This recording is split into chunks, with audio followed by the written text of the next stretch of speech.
I'm Shosh Badrosian, spokeswoman for the National Public Diplomacy Directorate here in the Prime Minister's office. I'll take a few questions after a couple of very brief points to share with you. Just make sure you put your questions in the chat of the Zoom with your name and your outlet. It is Thursday, October 23rd, and today is day 748 since Hamas launched its brutal war on Israel. It has been 10 days since our 20 living hostages have returned home, and we're still waiting for the return of our 13 deceased hostages that are still in captivity right now. The urgency to bring them all home continues, as is a commitment Prime Minister Netanyahu has made from the beginning of this war. Let me start today with Israel's rejection of the ICJ's advisory opinion on the Hamas-infiltrated UNRWA. The ICJ chose to ignore our extensive evidence proving Hamas's infiltration into UNRWA. The United Nations has never investigated the full extent of this infiltration that took place specifically on the morning of October 7th and after it for the last 2 years. Israel will not cooperate with an organization that is connected and is actively engaging in terror activities, masked as an agency that helps people using its status as UNRWA to cover up its terror operations and direct connections with Hamas, the terror organization. We are at a point in time in history where moral clarity is a thing of the past, where upholding legal standards is optional, and listening and investigating true presented evidence is bypassed. Let me tell you some facts about UNRWA you probably know, but maybe are not reporting on it. The advisory opinion did not call out the terrorist activity that UNRWA has been involved in, with 12% of its employees part of Hamas. There is strong evidence Israel obtains that 18 UNRWA employees participated in the Hamas-led massacre on October 7th. Our hostages were also directly impacted by UNRWA employees, aka masked Hamas terrorists. 19-year-old Noah Marciano, who was kidnapped on October 7th, was murdered in an UNRWA hospital.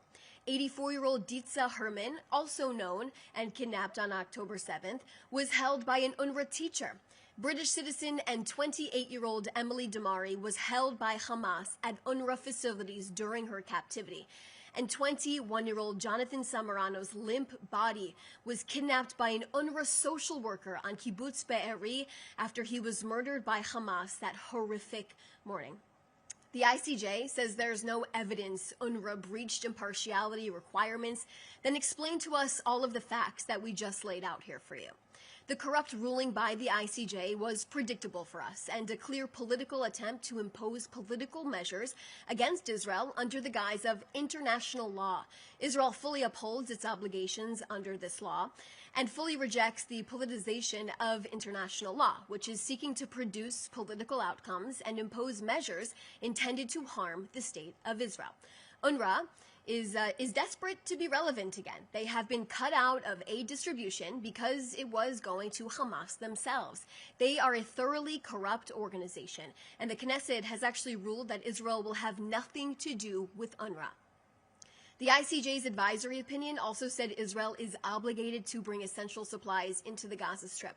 Well, as much as the news outlets reporting on Gaza aid don't like to hear the truth, I can confirm Israel is bringing hundreds of trucks of aid and thousands of trucks on a weekly basis into the enclave on a daily basis. We are upholding our side of the agreement, and Israel is committed to doing so as this agreement continues. There is pure fabrication in the media right now, perpetuating a lie that aid is not going into Gaza. Hundreds of trucks are flowing into the Gaza Strip through the Kerem Shalom crossing and crossing 147 every single day. UNRWA is irrelevant, as none of their aid has actually entered the Gaza Strip since January, as Israel continues to allow hundreds of trucks in on a daily basis on its own. As mentioned in yesterday's briefing, Secretary of State Marco Rubio is here in Israel. He is arriving today. He will be meeting with Prime Minister Netanyahu tonight for a meeting around 7 o'clock Israel time. This plan is a huge success, and the Prime Minister is happy to welcome the Trump administration as this plan came to fruition together. I will now take a few questions.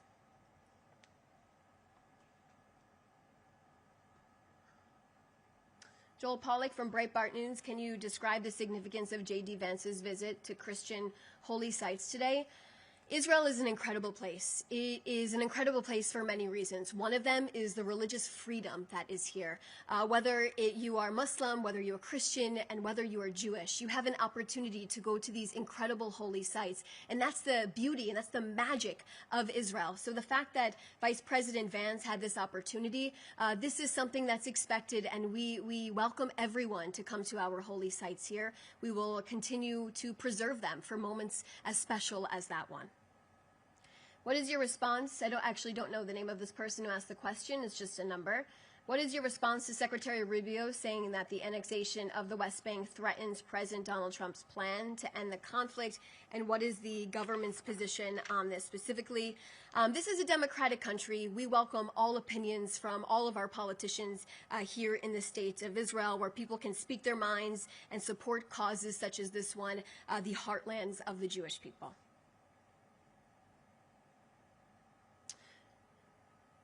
I believe this is actually Emily from Reuters who's asking this question. In recent meetings with visiting senior officials, VP Vance, Witkoff, Kushner, who have come here to discuss the ceasefire and the Trump's 20-point plan, what has been the message from Israeli officials? Has the government reassured the Americans that Israel is committed to the plan? Well, the Americans know that Israel has been committed to the plan from the beginning. From day one, all parties agreed to this plan. And we are waiting for Hamas to also uphold their side of it. But there, of course, is optimism. We want this plan to work out. We are hoping that the rest of our deceased hostages will be returned home. We are demanding for the remains of our 13 deceased hostages and are expecting Hamas to deliver on that, to bring home the rest of our remaining hostages that they committed to. Remember, under the 20-point plan, 48 hostages, all of our 48 hostages are expected to be released. There are 13 deceased hostages that have not come home yet, and we are expecting and demanding, as I've said over and over again the last few days during this week, for them to be returned. And the expectation is that Hamas fulfills their side of the agreement. But just the partnership between Prime Minister Netanyahu and President Trump and his incredible team, who continues to come here to work with us to fully implement this plan, this is the collaboration that is going on here, and it's a really positive thing, and these relationships are very close between both of these teams. Adam Parsons from Sky News, can you tell us what evidence you have that 1,400 members of staff at UNRWA are active Hamas members, and also when will you open the Rafah crossing? So in terms of the UNRWA, all of the details just some of the details actually that I laid out for you, a lot of this was obtained through intelligence and from documents the IDF have been able to put out. And this is exactly what we have been saying for the last 2 years. To think that an UNRWA social worker actually picked up the body, a limp body of one of our released hostages, Yonatan Samarano. Can you imagine a social worker doing such a thing, putting it into the back of a pickup truck? This surveillance video is actually online, and I suggest that media outlets can pull it and run it in their packages and in their newscasts today, because this was an UNRWA employee that did this, picking up a limp body of a man who was murdered by terrorists, who was fleeing. He was killed outside of Kibbutz Be'eri, thrown into the back of a truck, and his body kidnapped into the Gaza Strip.